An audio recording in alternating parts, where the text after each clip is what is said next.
لا، ما بحبش انا اقول على وسام ابو علي فان دام. انا ما احبش ده. بص، خلينا نتكلم صح. يعني وسام ابو علي فينيشر ومهاجم بكواليتي، ما جاش مصر بقاله فتره مش صغيره. بقالنا كتير بنعاني علشان يبقى عندنا فيرود في مصر بكواليتي وسام ابو علي.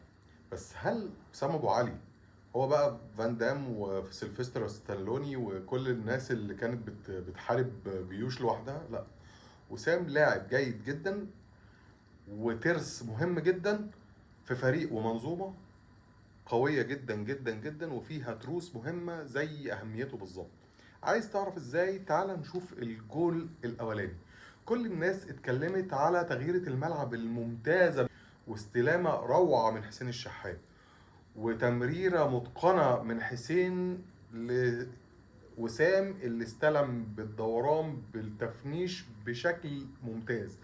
تعالى بقى اوري لك الترس اللي عمل اهم حاجة في الجول من غير ما انت تاخد بالك.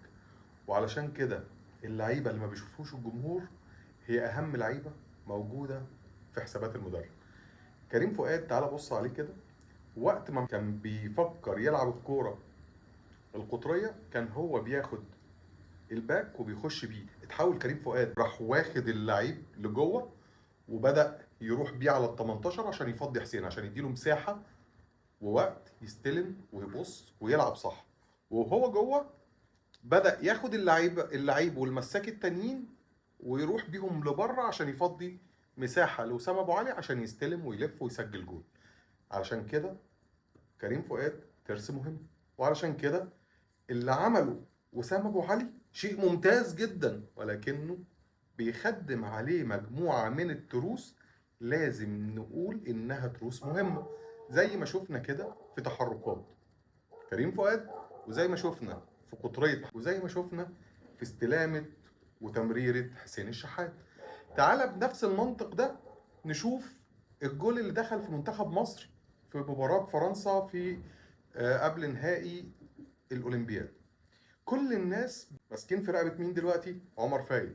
غلطان، طبعا غلطان. خرج من تمركزه وراح يقابل حامل الكوره وساب المان بدون اي رقابه. بس تعالى كده نشوف هو ليه اضطر عمر فايد يسيب المان ويخرج من التمركز ويروح يقابل هو. علشان حسام عبد المجيد كان بلغه الكوره كده كان بيرجع لورا، سايب الراجل ياخد في مساحه ياخد في مساحه ياخد في مساحه. ولو عمر فايد ما كانش طلع كان الراجل هيبقى عنده مساحه وزمن يشوط بدقه. فعمر فايد بدأ ياخد قرار غلط. على فكرة عمر فايد غلطان، بس بدأ ياخد قرار ان هو اللي يروح يقابل.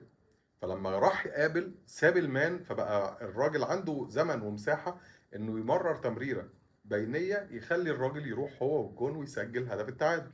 لو كان حسام عبد المجيد راح وقابل من بدري كان الهدف ده ما دخلش وكنا صعدنا للنهائي. عايزين نرد على السيد حازم امام والسيد جمال علام.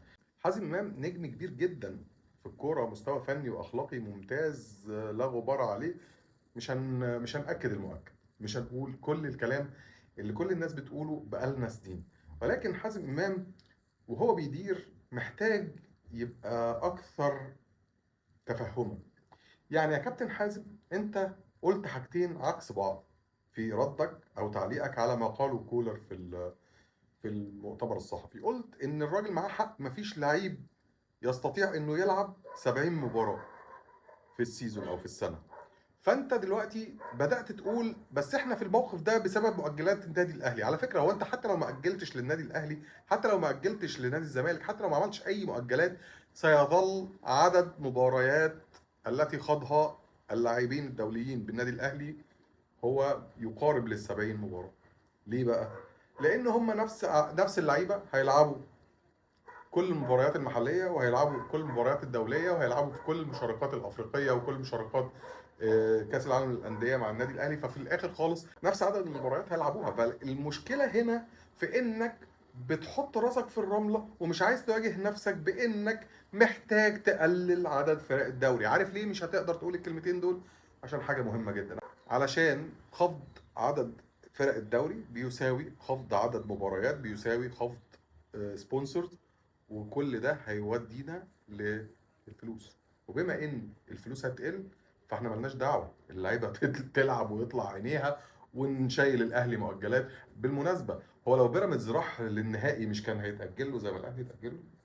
بالمناسبه هات لي مباراه واحده للنادي الاهلي تم تاجيلها بره اللائحه، اتجامل يعني، ما حصلش، مش هتلاقي. كل تاجيلات النادي الاهلي كانت في اللائحه. الفريق الوحيد اللي اتاجل له مباريات بره اللائحه فريق بيلبس ابيض وبخطين حمر، ولو عايز اقول لك المباريات انا عندي استعداد اقولها، بس انت ممكن تسال فيوتشر. السلام عليكم.